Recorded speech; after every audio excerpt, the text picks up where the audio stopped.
बिस्मिल्लाहिर्रहमानिर्रहीम। अस्सलाम वालेकुम स्टूडेंट्स, वेलकम टू चैनल। उम्मीद है कि आप खैर आप अच्छे होंगे। अल्लाह पाक आपको हमेशा खैर आफियत से ही रखे। आज हम पढ़ेंगे C614, जिसमें हम पढ़ेंगे लेक्चर नंबर 30। लेक्चर स्टार्ट करने से पहले आपसे रिक्वेस्ट है कि चैनल को सब्सक्राइब कर दें, बेल आइकन पर क्लिक कर दें ताकि हर सब्जेक्ट की हर न्यू आने वाली वीडियो आपको मिलती रहे और हर करंट पेपर आपको मिलता रहे।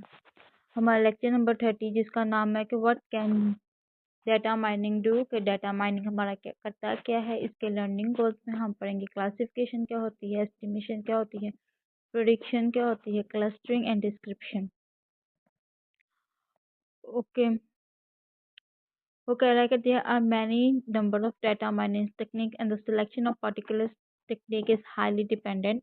और जो डाटा माइनिंग की ना बहुत सारी टेक्निक है और जो हमारी सिलेक्शन है पर्टिकुलर टेक्निक की वो डिपेंडेंट है।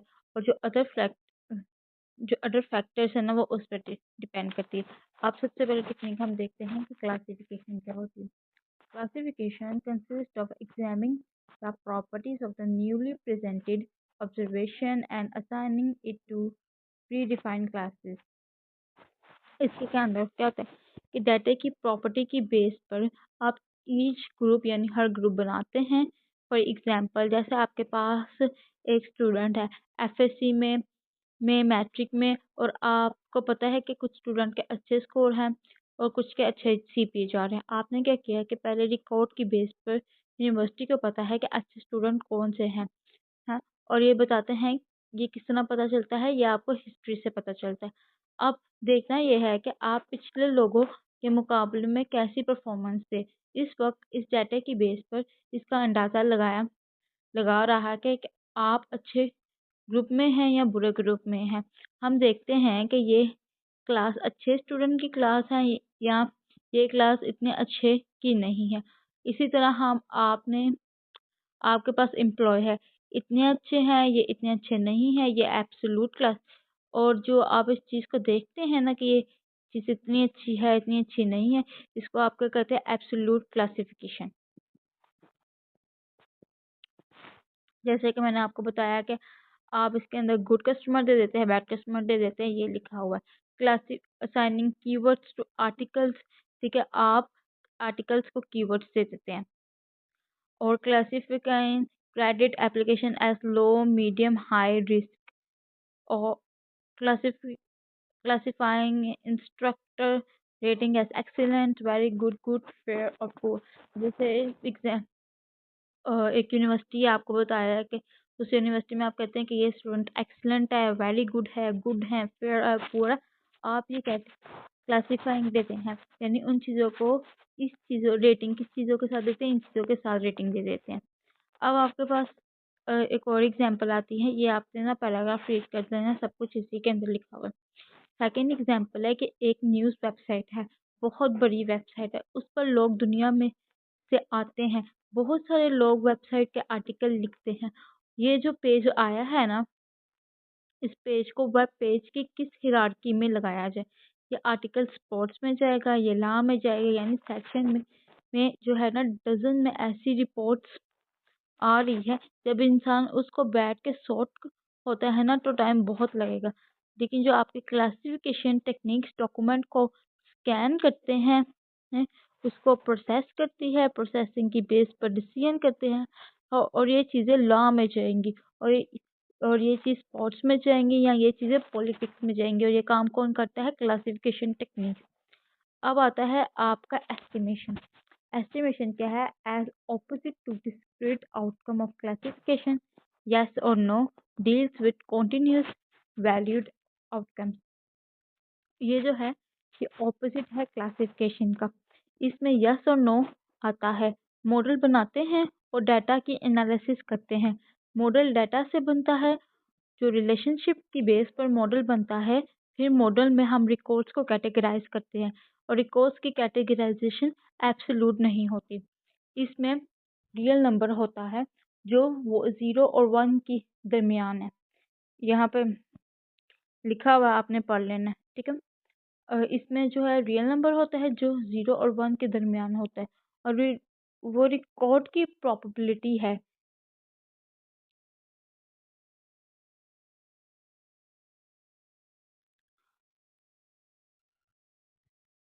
यानी वो रिकॉर्ड की प्रोबेबिलिटी बताता है। फॉर एग्जांपल आपके पास ना स्टूडेंट की या एम्प्लॉय की ग्रुप है, ठीक है, आपने ग्रुप में जाना है। आप ग्रुप में जाने की प्रोबेबिलिटी क्या है, ये फ्लेक्सिबल अप्रोच है, ज़्यादा क्लासिफिकेशन से पता चलता है। इसमें क्वेश्चन आता है कि ये रियल नंबर है, यानी 0 और 1 के दरमियान कैसे पता लगेगा कि इसमें जाएगा, किसी क्लास यानी कौन सी क्लास में जाएगा। इसके आंसर के लिए आप क्या करते हैं, थ्रेश होल्ड होता है। मैं आपको पढ़ा देती हूँ। Building a model and assigning a value from 0 to 1 to each member. जैसे मैंने आपको बताया कि मॉडल बनाते हैं, उसको वैल्यू के कह देते हैं 0 और 1। The classify member into categorise based on threshold value. आप उसको थ्रेशोल्ड वैल्यू दे देते हैं, ठीक है। As a threshold value changes the classes change. जैसे थ्रेशोल्ड वैल्यू चेंज हो जाती है, क्लासेस चेंज हो जाती है। अब जैसे कि 0 और 1 के दरमियान है, तो कैसे पता चलेगा कि कौन सी क्लास में जाएगा। अब क्लास में जाने के लिए ना आप क्या करते हैं, उसकी थ्रेशोल्ड वैल्यू दे देते हैं, यानी लेवल है, एस्टिमेटेड है, रियल है, थ्रेशोल्ड को क्रॉस करेगा तो फिर क्लास असाइनमेंट होगी, वरना दूसरी असाइनमेंट होगी। लेक्चर लॉन्ग होते हैं, इसलिए मैं आपको समझा देती हूँ, आप पढ़ लिया करें। अच्छा, अब हमारा दूसरा पॉइंट आता है प्रिडिक्शन। प्रिडिक्शन क्या होता है? Same as classification or estimation except records as classified according to some predicted future behavior or estimated value। कुछ किसी इवेंट या किसी कस्टमर को किसी ग्रुप में जाने की या कोई चीज़ करने की प्रोबेबिलिटी क्या है, इसको हम कहते हैं प्रोडिक्शन। यानी आइंदा कुछ अरसे के बाद ये कस्टमर किस क्लास में जाएगा, किस ग्रुप में जाएगा।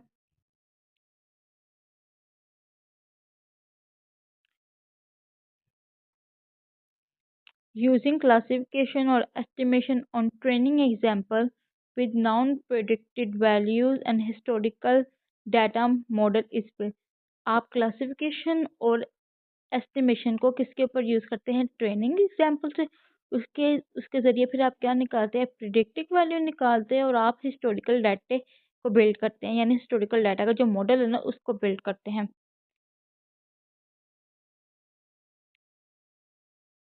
फिर इस मॉडल के ज़रिए आप क्या करते हैं? फ्यूचर के बारे में जानते हैं। इसको हम कहते हैं प्रिडिक्शन। फॉर एग्जांपल जैसे मैं आपको यहाँ पर एग्जांपल देती हूँ। फिर आपने रिकॉर्ड्स को लेकर प्रोसेस करके जो मॉडल बनाया है, उस मॉडल से हमने रिजल्ट बना के दिया है और बताया बताया यहाँ इंसान इसकी ये क्लास होनी चाहिए। हमने उस डाटा सेट को लिया जिसमें डाटा को निकाल कर रूल बनाए थे और क्लास असाइनमेंट की थी। उसमें से एक और सेट निकाल कर उसको टेस्ट सेट कहा और डाटा के दूसरे हिस्से कर लिए। एक टेस्ट सेट है और दूसरा सेकंड ट्रेनिंग सेट है। ट्रेनिंग सेट की बेस पर मॉडल बनाया है। मॉडल ने बताया कि ये प्रॉपर्टीज है तो ये क्लास होती है। बाकी डाटा जो टेस्ट सेट है उसकी ग्रुपिंग की है और उस पर रूल्स इस्तेमाल किए हैं। हो सकता है कि कहीं रूल चल जाएं और कहीं रूल ना चलें। ये ट्रेनिंग सेट और मॉडल की मेथोलॉजी ट्रेनिंग जो आपका ट्रेनिंग सेट है ना उसके साइज पे डिपेंड करती है।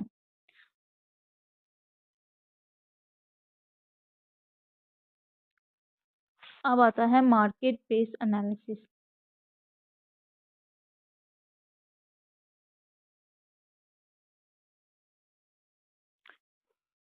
मार्केट बेस्ड एनालिसिस का क्या मतलब है कि डिटरमिनिंग विच थिंग्स टुगेदर, ठीक है ना। मार्केट बेस्ड एनालिसिस से मतलब है कि कौन सी आइटम्स लोग एक साथ परचेज करते हैं। Example item in shopping cart at supermarket use to identify cross selling opportunity.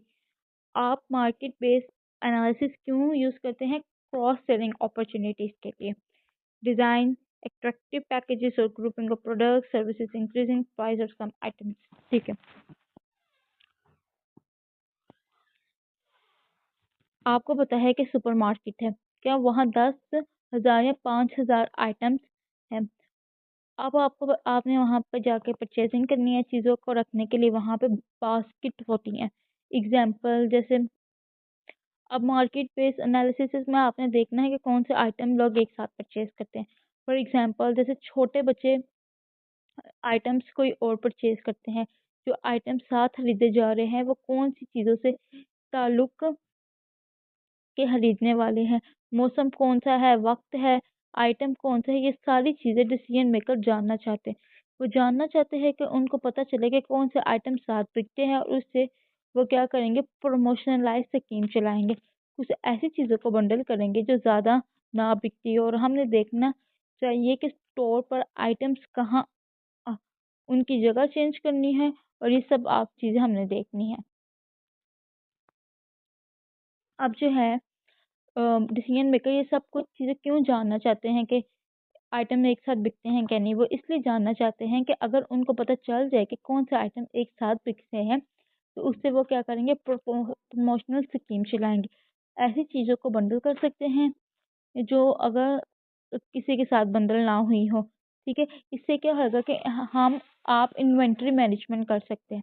कुछ आइटम साथ बिकते हैं, एक आइटम वहाँ रखा जाता है, दूसरे दूसरे कहीं हो रहा है तो उनकी जगह चेंज कर देंगे और उनको एक साथ ले आएंगे ताकि खरीदार को सहूलत हो। और ना सिर्फ सहूलत हो, जो आइटम साथ बिक रहे हैं, अगर खरीदार एक आइटम खरीद लिया है तो दूसरा भी वही आसानी से मिल जाए, और इससे क्या होगा कि आपकी सेल ज़्यादा होगी।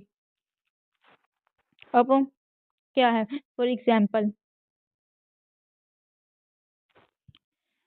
ये देखें, ये आपके पास एक बास्केट है, उसमें ना आइटम्स पड़े हुए हैं। अब ये आपके पास टू ग्रुप्स ऑफ आइटम्स हैं। लेफ्ट साइड पे ये एक आइटम्स है और राइट साइड पे एक एक आइटम्स है।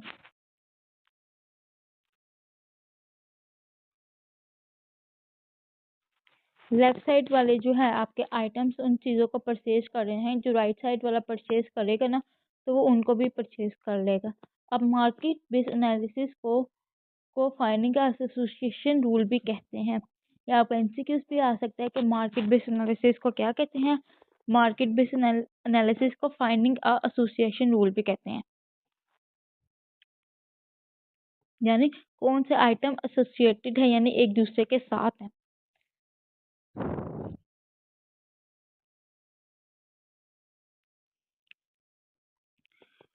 अब आता है discovering association rule. Given a set of records each containing set of items, आपके पास एक सेट ऑफ रिकॉर्ड्स है, उसके अंदर सेट ऑफ आइटम्स हैं। ठीक है, producer dependency rule that predict occurrence of item based on other applications. ठीक है, market sale promotion and sell management and inventory management। अब डिस्कवरी एसोसिएशन रूल्स कहाँ इस्तेमाल होते हैं, मार्केटिंग के लिए, सेल्स आपके अपने चीज़ों की प्रमोशन करनी हो, शेल्फ मैनेजमेंट के लिए कि आपको पता हो कि जो आपकी शेल्फ है इसके अंदर आपने कौन सा सामान रखना है, और इन्वेंट्री मैनेजमेंट के लिए।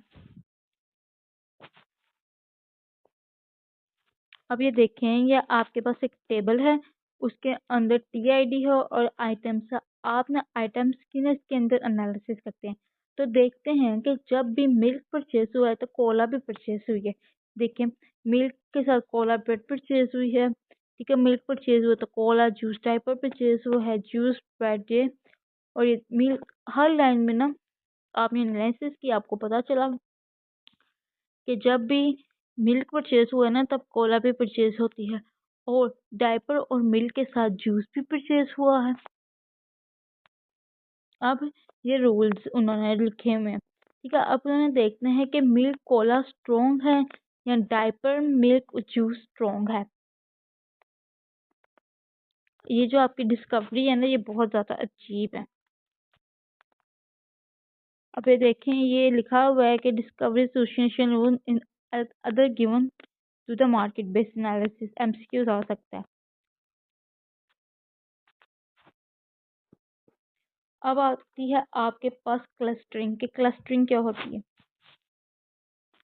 Task of segmenting a heterogeneous population into a number of more homogeneous subgroups or cluster, यानी सेगमेंट और डाटा सेट वो हेट्रोजीनियस है। क्लस्टर में आपने क्या किया कि डाटा सेट के जो आपस में रिलेशनशिप है उनकी बेसिस पे हेट्रोजीनियस सेगमेंट की डी ग्रुपिंग करनी है, और ग्रुप बनाने हैं वो बहुत ज़्यादा होमोजीनियस हो। Online classification it does not depend on the pre defined classes. Classification की तरह ये प्री डिफाइंड क्लासेस पे डिपेंड नहीं करता।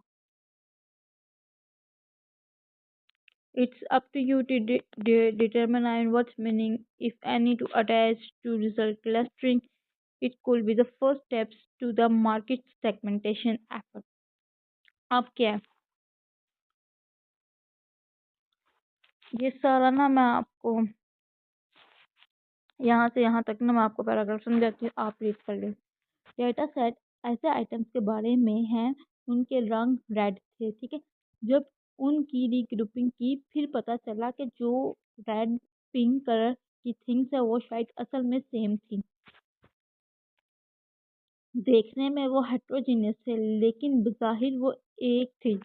और ये काम मुश्किल है क्योंकि हमें पता था कि ये अच्छे कस्टमर हैं या अच्छे कस्टमर नहीं हैं। एक यूनिवर्सिटी है उसमें 3 ग्रुप्स हैं, यानी एक फैकल्टी का, एक बहुत अच्छा है, एक दरमियाना ग्रुप है। अब क्लासिफिकेशन में क्लासेस और प्रॉपर्टीज के बारे में भी पता है। क्लस्टरिंग में ग्रुप के बारे में भी नहीं पता होता, ना प्रॉपर्टीज के बारे में पता होता है। एक दफ़ा क्लस्टरिंग कर ली है बिजनेस नॉलेज, फिर एक काम करना है जिसके लिए बिजनेस नॉलेज होगी। अब जो आपके पास क्लस्टरिंग है उसकी एग्जांपल क्या है?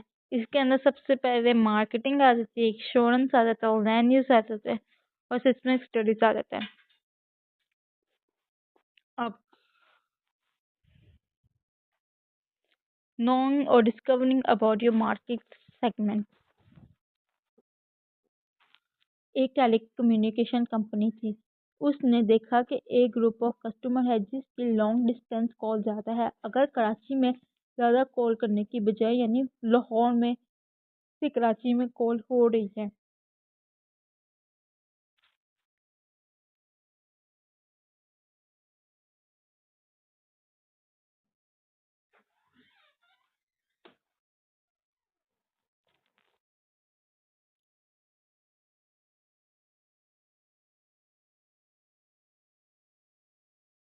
क्लस्टर की आपने मजीद एनालिसिस करने के बाद पता चला कि ये जो ग्रुप है ना वो अनएम्प्लॉयड है। अनएम्प्लॉयड ने अपने एम्प्लॉयमेंट स्टेटस में अनएम्प्लॉयड लिखा है। अनएम्प्लॉयड इतनी ज़्यादा कॉल्स कैसे कर सकता है? बाद में पता चला कि वो स्टूडेंट्स थे जो घरों से दूर यूनिवर्सिटी कॉलेज में पढ़ रहे हैं और घरों को कॉल करते हैं। ये डिस्कवरी है। और क्लस्टर से पता चला कि इसके बारे में इसका फ़ायदा ये है कि कंपनी ऐसी कैंपेन बना सकती है जो सिर्फ स्टूडेंट को टारगेट करे। ठीक है। अब इसका जो दूसरा यूज़र है वो आपका है इंश्योरेंस। इंश्योरेंस में क्या होता है कि ऐसे कौन से लोग हैं जिनके इंश्योरेंस क्लेम्स आता है। दुनिया के एक ममालिक में क्लस्टरिंग को फॉर्मर इंश्योरेंस की अब्यूज़ यानी उसको पकड़ने के लिए भी इस्तेमाल कर रहे हैं। ऐसे बड़े बड़े फार्मर आइडेंटिफाई करते हैं कि जिनकी इंश्योरेंस बहुत ज़्यादा क्लेम आती थी। वो देखते थे कि जिस मौजूदा हाल में हमने फसल को रखा है या उसको ट्रीट किया है, अगर इसी तरह कंटिन्यू करेंगे तो हो सकता है कि हमें इतना रेवेन्यू ना पड़े और इस पर और एफर्ट करनी पड़े। तो वो क्या करते थे, फसल को क्रैश करवा देते थे और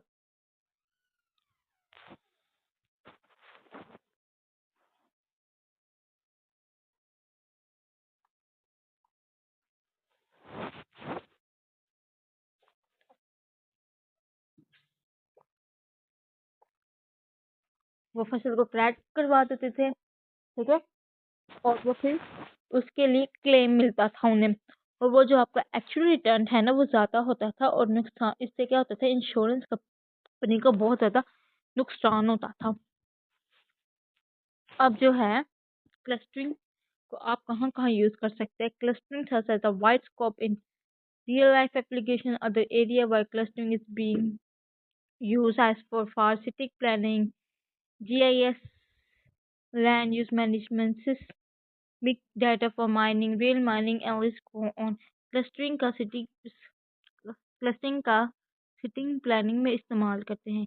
क्लस्टरिंग का यूज जियोग्राफिक इंफॉर्मेशन सिस्टम में है, लैंड यूज में है, सिस्टम्स डाटा माइनिंग में है। अब आते हैं एम्बिग्विटी इन क्लस्टरिंग यानी गैर यकीनी हालात। अब आपने देखना है कि इसके अंदर कितने क्लस्टर है। ये डॉट्स डॉट्स जो है, ठीक है, ये क्या है, सर्कल कितने क्लस्टर को कॉरेस्पॉन्ड कर रहा है। अब ये जो गोल गोल सर्कल है, आपने कहा कि 2 क्लस्टर बन गए, ठीक है, फिर आपने ये कहा कि 4 क्लस्टर बन गए, आपने फिर उसके अंदर सर्कल बनाया, आपने कहा 6 क्लस्टर बन गए।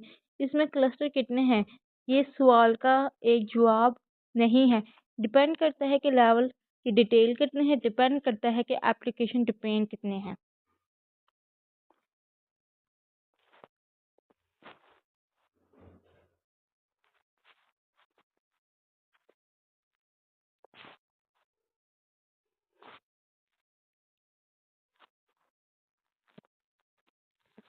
अब आता है डिस्क्रिप्शन।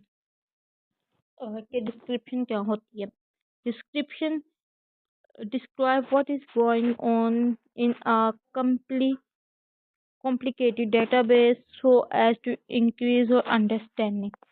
हमारे डेटाबेस में क्या हो रहा है, इसका फायदा ये है कि बजाय जो आपकी डेटाबेस के अंदर क्या हो रहा है ये आपको डिस्क्रिप्शन बताती है। A good description of the behavior we suggest as an explanation as well। ठीक है, हमारी डेटाबेस में क्या हो रहा है ये डिस्क्रिप्शन है। डिस्क्रिप्शन करने का क्या फ़ायदा, इसका फ़ायदा ये है कि बजाय हम खुद इसको एक्सप्लोर करते हैं, जैसे ओलैप में आपने क्यूब बनाया और हर तरह से देखा, हो सकता है कि हम क्यूब को इतना देखना ना रहे जिसको को देखने से हमें ज़्यादा नॉलेज मिलती है। डिस्क्रिप्शन ऐसे सवालों का जवाब देगी, ऐसी चीज़ों के बारे में भी बताएगी। अब आपने करना है कंपेयरिंग, यानी टेक्निक्स ऑफ एवल्यूट करना है कि आपको कौन सा मेथड बहुत अच्छा है।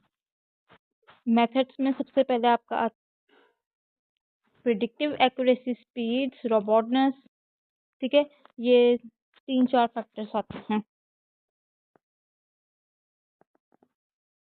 बल्कि 5 फैक्टर्स आते हैं। एमसीक्यूज आ सकता है और आपको उधर शॉर्ट क्वेश्चन में नाम भी पूछे जा सकते हैं। ओके, सबसे पहले आता है आपका प्रिडिक्टिव एक्यूरेसी क्या होता है, यानी एक्यूरेसी। प्रिडिक्टिव एक्यूरेसी क्या होता है। Predictive accuracy, this refers to the ability of the model to correctly predict the class label of newly or previously unseen data। ये accuracy भी है। सबसे इम्पोर्टेंट चीज एक्यूरेसी। एक्यूरेसी का मतलब है कि सिस्टम बनाया। प्रॉस्पेरिटी टू बाय क्या है, प्रॉस्पेरिटी टू बाय इतनी ना निकले तो हो सकता है कि कोई इवेंट होगा जिसकी वजह से वो चीज़ ना हो सके। जब आपने मॉडल बना लिया, जो मॉडल बनाया ट्रेनिंग सेट पे, जब टेस्ट सेट डाटा चेक किया, उसके साथ उस वो एक्यूरेसी अच्छी होनी चाहिए। अगर चीज़ नहीं तो जो टेक्निक थी उसका कुछ गलती हो गया, ठीक है। इसके बाद आता है speed. This refers to the computation cost involve in generating and using the this method. Speed में आता है कि जो क्लस्टरिंग टेक्निक है उसकी टाइम कॉम्प्लेक्सिटी क्या है। सपोज करें 2 टेक्निक से, एक की टाइम कॉम्प्लेक्सिटी ऑर्डर एन है और दूसरे की ऑर्डर एन लॉग एन है। इसमें ज़्यादा तेज टेक्निक कौन सी है, यानी ऑर्डर एन बेटर है ऑर्डर लॉग एन से। स्पीड का मतलब है कि अगर किसी की टाइम कॉम्प्लेक्सिटी कम है तो जवाब छोटा मिलेगा।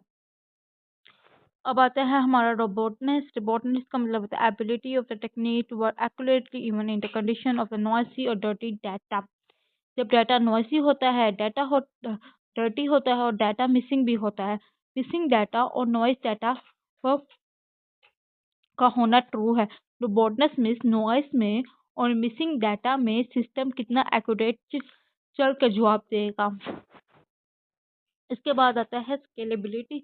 डाटा वेयर हाउस में डाटा बहुत बड़ा होता है, इसके लिए स्केलेबिलिटी भी बहुत ज़रूरी है। इंटरप्रेटेबिलिटी, जब क्लस्टर बन गए, क्लस्टर जल्दी बनकर आ गया, जवाब इस शक्ल में है, उसको मज़ीद प्रोसेस करना है तो उसके लिए उसकी इंटरप्रेटेबिलिटी इतनी अच्छी नहीं है। क्लस्टरिंग जहाँ रिजल्ट कलर कोड में आते हैं, क्लासिफिकेशन जहाँ रिजल्ट जियोग्राफिकल प्लेस में होते हैं, सब उसकी इंटरप्रेटेबिलिटी अच्छी है। Data mining fit in. Data mining is one step of knowledge discovery in database. Data mining क्या है? ये one step है knowledge discovery का, किसमें? database में। सबसे पहले आप क्या करते हैं, आपके पास डाटा होता है, आप उसकी प्रोसेसिंग करते हैं। प्रोसेसिंग में आप selection, clean, transformation, feature extraction करते हैं। उसके बाद आप क्या करते हैं, डाटा माइनिंग करते हैं, यानी आइडेंटिफाई करते हैं पैटर्न, जनरेट करते हैं मॉडल। उसके बाद आप इंटरप्रिटेशन करते हैं, यानी वैलिडेशन टेस्ट करते हैं और विजुअलाइजेशन करते हैं, और फिर इससे आपको क्या मिल जाती है, नॉलेज। ये था हमारा आज का लेक्चर। चैनल को लाइक, सब्सक्राइब और शेयर मत करना मत भूलिएगा। थैंक